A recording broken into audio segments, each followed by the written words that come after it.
திருவண்ணாமலை அருணாசலேஸ்வரர் கோயிலில் பிரதோஷத்தை முன்னிட்டு பெரிய நந்தி பகவானுக்கு சிறப்பு அபிஷேகங்கள் நடைபெற்றது.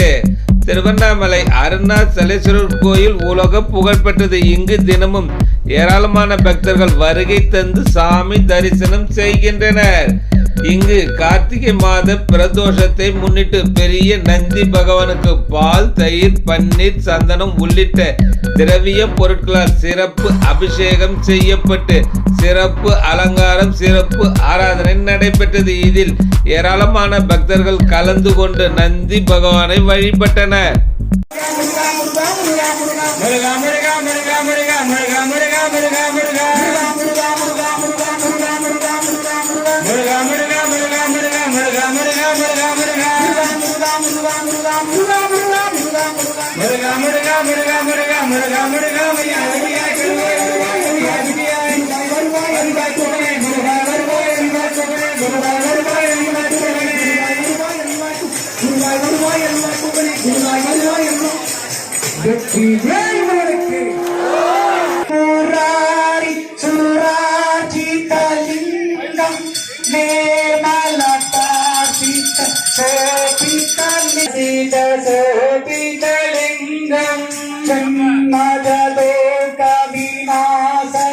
லிங்கம்